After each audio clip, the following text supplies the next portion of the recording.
Bir 6 gram kalsiy xlorid eritmasi bug'lantirilganda eritma massasi 1/4 marta kamaydi deyapti. Erituvchi massasi 1/3 marta kamaydi. Dastlabki eritmaga qancha gram suv qo'shilsa 5% eritma olinadi deyapti. Xo'p, qarang. Boshda 6 gram eritma bo'lgan. Shu 6 gram eritmaning demak 1/4 qismi bug'lantirilgan nima degani? Har 4 qismdan bir qismi nima bo'lgan? Bug'lanib ketgan. Demak, 6 ni 4 ga bo'lib olamiz. 1,5 chiqadi bu yerdan. 1,5 chiqadi. Xo'p. Endi bu 1,5 chiqadigan bo'lsa, erituvchining massasi 3 dan 1 qismiga kamaydi deyapti. Mana shu hop bir qism bo'ladigan bo'lsa, boshida qancha borlik hisob beramiz. Xo'p, 4 chiqaman. To'g'rimi? Xo'p, boshida demak 4,5 erituvchi bo'lgan suv. 6 dan demak 4,5 ni aytsak, hop, 1,5 qoladimi endi? 1,5 qoladigan bo'lsa. Endi dastlabki eritmaga qancha gram suv qo'shilsa 5% eritma olinadi deyapti. Demak, har 6 gram eritma ichida 1,5 ni nimaga tegishli? Erigan moddami? Shu yerdan foizni topsak erigan moddami. C foiz. Hop, 1,5 taqsim 6 ko'paytirilgan 100 ne chiqadi? 25. 25 mi? Demak, boshida necha foiz eritma bo'lgan? 25. 25% eritma bo'lgan. Mana. Xo'p, uni necha foiz qilishimiz kerak? 5% qilishimiz kerak. Bu uchun nima qo'shishimiz kerak? Suvmi? Suvning diagonaldagi foizi necha? 0. 0. Xo'p, 25 dan 5 ni ayiramiz. 20. 25 dan 10 ayiramiz 5. Mana bu 25% eritmamiz o'z necha gram edi? 6 gram edimi? Hop, 6 gram bo'ladigan bo'lsa qancha deb hisob beramiz? 24. Xo'p, qarang, qanday ishladi. Birinchi 6 gram eritmaning necha qismi bug'lantirildi deyapti? 4 dan 1 qism, to'g'rimi? 6 gramimiz 4 qismga teng bo'lsa, 1 qismda qancha deylik? Ne chiqdi? 1,5. Bu 1,5 nima kamayganimi? Shu suvning 3 dan necha qismga to'g'ri kelyapti? 1 qismiga. 1,5miz 1 qism bo'lsa, 3 qismi qancha deylik? Ne chiqdi? 4,5. Bu demak dastlabki qancha suv bo'lgan? 4,5. Har 6 gram eritma ichida 4,5 gram suv bo'lsa, qolgan 1,5 gram nima bo'ladi? Erigan moddami? Xo'p, mana shu 1,5 gram erigan modda necha gram eritma ichida turibdi? 6 gram. Tepada erigan moddaning massasi, pastdachi eritmaning massasi. Ko'paytirib 100 ga. Ne chiqdi? 25% eritma bo'lgan. Xo'p, 25% eritma bo'lgan. Keyin ular nima qilgan? Suv qo'shgan. Suv qo'shgandan keyin necha qoldi? 5% bo'ldi. 25 dan 5 ni ayirdik. 20. 5 dan 0 ni ayirdik. 5. Mana bu 25% eritmamiz necha gram edi? 6 grammi? Suvning massasi berilmaganmi? Qancha deyapmiz? 24. Tushunarlimi? Xo'p, ikkinchisini kechani ishladik. Qanday ishlaymiz? 2 ni kamaytirib. Kechani ishladik. Ha? Ha, yaxshi. 200 gram kaliy karbonat eritmasi elektroliz qilindi deyapti. Birinchi savol. Kaliy karbonat eritmasi elektroliz bo'lsa, xo'p, kaliy karbonat elektrolizga uchraydimi yoki o'rniga suv elektroliz? Suv elektroliz. Xo'p, suv elektrolizga uchrasa, demak kamayish nima hisobdan bo'ladi? Suvning hisobdanmi? 200 ni necha foiz topamiz? 9%. Ya'ni 0.9 ga ko'paytirib qo'ysam bo'ladimi? Ha. 18 mi? Xo'p, 18. Bu elektrolizga uchragan nimaning massasi? Suvning massasi. Xo'p, bizda formula bormi? Qanday? N teng I ko'paytirilgan T taqsim F. Taqsim F. F. Bu yerda biz nimani topishimiz kerak?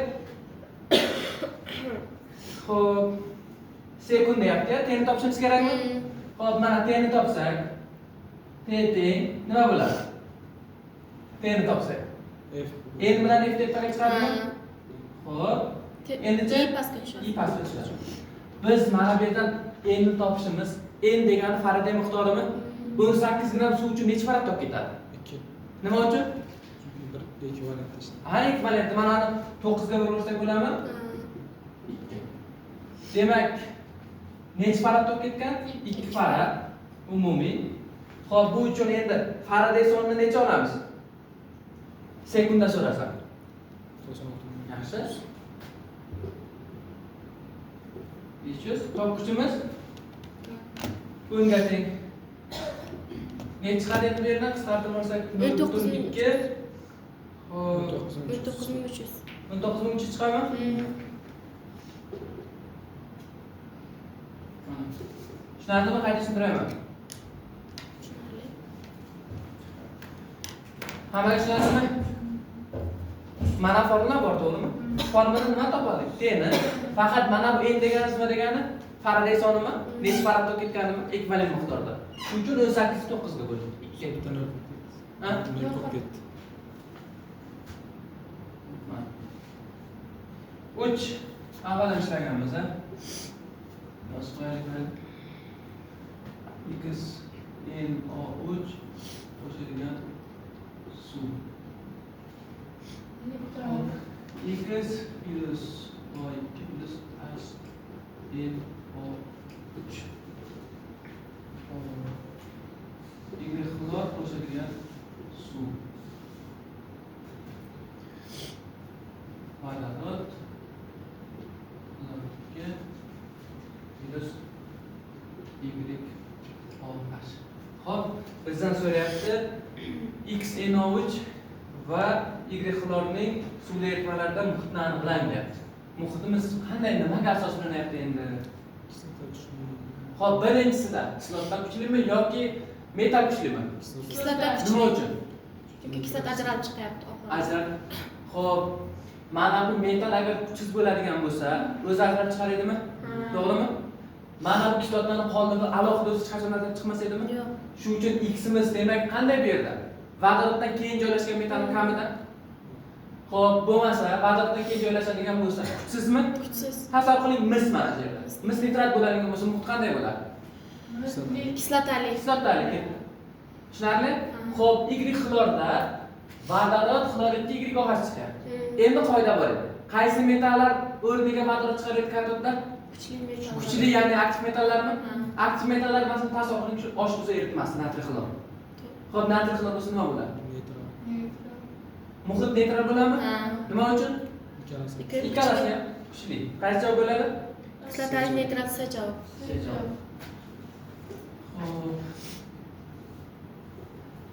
4 dan necha gram kaliy yo'qni? Kaliy nimaga aylantiryapti endi? Kaliy yo'qmi? Xo'p, yaxshi. N ning miqdori topiladi. Necha faradga ketganini? N teng I ko'paytirilgan T taqsim N. To'g'rimi? Necha faradga ketgan bo'lsak, bu misol tushungan bo'ladi. Xo'p, I 13.4 T'miz 2. Xo'p, F'imiz necha bo'ladi endi? Mana bu soatda bo'ladigan bo'lsa. Soatda bo'ladigan bo'lsa necha bo'ladi? 26 yu? 8. Xo'p, bu yerda adashmasam 1 degan javob chiqadimi? Ha. Necha farad tug'ilgan? 1 farad. 1 farad degani moddani ekvivalenti bilan proporsionalmi? 1 farad tog' uchun kaliy yodidning ekvivalenti necha? Kaliy yodid.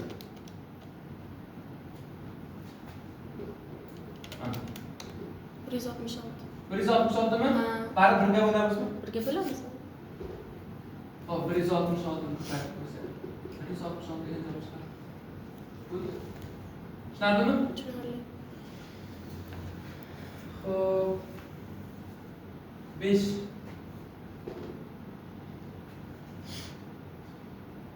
geli va akaz aralashmasining zichligi metanning zichligi bilan bir xil. Aralashmadagi gelining mol ulushi agazning massa ulushiga teng. Agazni aniqlang deyapti. Xo'p. Geli bor, qandaydir? Agaz, to'g'rimi? Xo'p. Mana shu aralashmaning zichligi metanning zichligiga teng degani 2 ning eng o'rtachasi 16 ga teng degani. Mana 2 ning eng o'rtachasi 16 ga teng ekan. Xo'p. Endi qanday ishlaymiz? 16 gram molmi? 16 gram mol degani 2 ning massasini o'rtachasi necha? 16 bo'ladi, to'g'rimi? Xo'p, endi mana shu 2 ni biz deylik 1 mol deb oladigan bo'lsak, 1 mol deb oladigan bo'lsak, qaysi biridan x, qaysi biridan 1 - x deb belgilasak bo'ladi. Bizda xo'p, gelining mol ulushi. Masalan, gelni 1 mol deb belgilasa bo'ladimi? Xo'p, x mol Bunisichi 1 minus x bo'ladimi? Xo'p, 1 minus x bo'ladigan bo'lsa, aralashmadagi gelining mol ulushi deyapti. Xo'p, mol ulushini qanday topamiz? X nechiga bo'lamiz? 1gami? To'g'rimi? Chunki 1 mol aralashma ichida necha mol geli bor? X mol. X tepada, 1 pastda. Endi bu yerda nimani masal uchun topishimiz kerak? Xo'p, aralashmadagi A gazining mahsul ulushini topishimiz kerak endi. A gazdan qancha ekanligini. Xo'p, pastda 16 gram aralashma borligini bilamiz, to'g'rimi? 16 ni yozamiz. Endi tepada savol. Men aralashmadan nimani massasini aytib tashlasam, xo'p, A gazining massasi chiqadi. Savol. Gelining massasimi? Xo'p, 16 gram aralashma bor edi, to'g'rimi? Shundan necha x geliga tegishli? 4x mi? Men aralashmadan gelining massasini olib tashlasam, nima qoladi? A gazining massasi qoladimi? Xo'p, 16 minus 4x desak bo'ladimi shunda? Xo'p, 16 dedik. X mol desak 4x. Ayirib tashlasak to'g'ri. Diagonallar ko'paytmas teng ishlaydi endi. Xo'p, 16x. aha. 16 minus 4x. Minus 4x. Xo'p, bu tarafga o'tadimi? Plus o'tadi. Xo'p, 20 bo'lib o'tadimi? 20 bo'ladi. 20x teng 16, x teng 16 taqsim 20 0.8. 0.8. Xo'p, biz x deb nimani belgiladik? Gelining miqdori 0.8 ekan. Xo'p, mana bu bo'lsa geli 0.8 bo'lsa, A gaz necha bo'ladi? 0.2 bo'ladi. Biz mana bu yerdan 4x dan 16 dan 4x dan ayirib tashlasak, nimani massasi qoladi? A gaz nima? Xo'p, 16 ayiramiz. 4 ko'paytirilgan 0.8 mana. 12.8 mi? 12.8 nimaning massasi? A gazning. A gazning mol necha edi? 0.2. Qo'y 12.8 ni 0.2 bo'lib qo'yamiz. 64. 64. SO 2. 2. Sulfitan keltiradi. Bechoq. Tushunarlimi? Qayta tushuntiraymi? Mashg'ulot tushundingizmi? Kim tushunmadi? Xo'p, qarang. Aralashmadagi nima deyapti? Ikkita noma'lum, bittasi A gaz, bittasi geli. Shu aralashmaning o'rtacha molekulyar massasi necha bo'lsin? 16 bo'lsinmi? Nima uchun 16 bo'lsin? Chunki gel nimaning massasiga teng? Metanning zichligiga teng deyaptimi? 16 gram mol. Xo'p, endi mana shu yerda gelining mol ulushi bilan A gazining massa ulushi teng deyaptimi? Gelining mol ulushini qanday topamiz? Savol. Gelining mol ulushi. Umumiydan ayirib tashlaganmiz. Yo'q, mol ulushi deyapman, gelining mol ulushi. Masalan, tasavvur qiling, mana shu yerda agar 0.5 mol geli bo'lganda 0.5 ni 1 ga bo'lardikmi? Biz gelini necha deb belgiladik? 2. X nechaga bo'lyapmiz? 1 ga. Mana shu gelining mol ulushi A gazining nimasiga teng bo'lsin? Massa ulushiga. To'g'rimi? A gazining massa ulushini topishimiz uchun A gazining massasi kerakmi bizga? Xo'p, A gazining massasini qachon topamiz? Aralashmada gelini olib chiqib ketgan. Gelini olib tashlasak, mana bu 16 gram mol degani geli bilan A gazining birgalikdagi massasimi? Xo'p, gelini olib chiqsak biz, nima qoladi? A gaz qoladimi? 16 dan 4x ni ayryapman. Tushunarlimi? Va o'shani aralashmaning massasiga bo'lsam, A gazining massasi chiqadimi? Aralashmaning massasi 16. Xo'p, aralashmada 16 minus 4x nima bor? A gaz bor. Xo'p, tenglamani ishladik 0.8 chiqdi. Demak, x deb belgilagan gelimiz necha ekan? 0.8 mi? 1 minus x deb nima belgiladik? A gaz nima? 0.2. Xo'p, 16 dan biz mana yerda A gazining massasi berilgan, to'g'rimi? 16 dan 4 ko'paytirilgan 0.8 ni aytdik. 12.8 chiqdi. 0.2 ga bo'larsak 64. SO ikkining massasi. Tushunarlimi?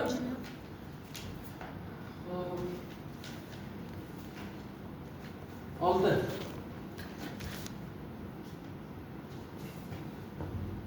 Oshqurishim 2.8 litr SO2 necha gram suvga yetishi kerak? Xo'p, qanday ishlaymiz? Xususiy foizlar bor edi, to'g'rimi? Necha foiz olamiz? SO2 uchun doimo. SO2 degan? SO2 degan. SO2 desa, hop biz buni xususiy foizdan olishimiz kerak. Qo'shilgan suv 2 S ochasi bo'ladimi? Xo'p. Agar S och bo'lganda bunday deb boshlardikmi? Har 80 dan 98 100 dan qancha deyapti? Bunda qanday yozamiz endi? 64 dan. Xo'p, 82 ga bo'layveradi. 100 dan qancha deb qo'yaylik? Xususiy foiz chiqadi. S och ga.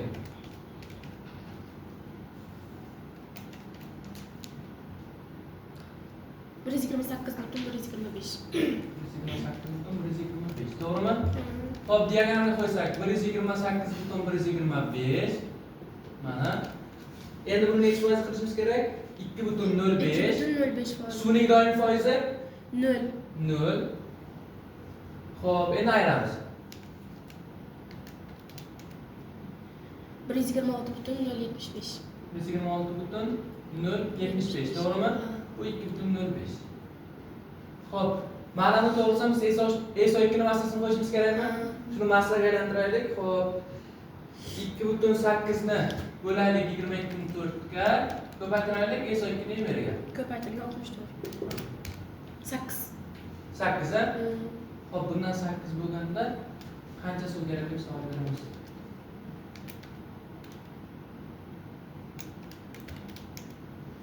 To'rt yuz to'qson ikki. 492. Bello. Tushunarlimi? Qayta tushuntiraymi? Tushunmadim. So'rayman. Xo'p, qarang. Mana bu agar S och bo'lganda yodlab qo'yadigan foizingiz bor edimi? 122.5 doimo kelar edimi S ochdan? Qayerdan kelardi u? S och ya'ni mana bunaqa kelar edimi? Xo'p, S och qo'shilgan suv faktorda bo'lardi. Mana bu deyiladi 80. 80 dan 98 100 dan qancha deyaptikmi? Doimo 122.5 chiqardimi? Buni yodlab qo'yganmiz, to'g'rimi? Buni yodlab qo'yamiz-ku. Mana bundan har 64 ishlaganda bundan 82 olsin bular. 100 gram ishlagandachi deymiz? 128 125. Ya'ni bu S och ning nimasi? Diagonaldagi xususiy foiz. Mana qo'ydik. Buni suv qo'shib necha foiz qilishimiz kerak? 2.05. Suvning diagonaldagi foiz doimo 0 mi? 0. Bir tarafı 2.05, bir tarafı 126.75. Mana bundan necha gram berganmizga? 2.8 litr degani, 8 gram deganimi? Xo'p, birinchi litrni molga aylantiramiz, to'g'rimi? 22.4 ga bo'lamiz. Keyin 60 ga ko'paytiramiz. Tushunarlimi? 8 chiqdi. Bundan 8 gram bo'lganda bundan qancha deyapmiz? 492 chiqyapti. Tushunarlimi mana shunda? Ko'paytirib bo'ldik-da. Xo'p, keyingisi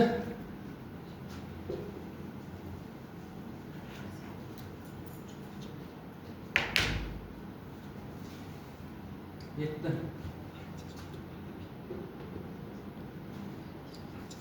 Kars karbonat parchalanganda metal massa atomlari soni 1.6 marta kamaysa reaksiya umuman aniqlanadi. Hop, kars karbonat. Hop, 400 gram kars karbonat degani necha mol degani? 4 mol. 4 mol.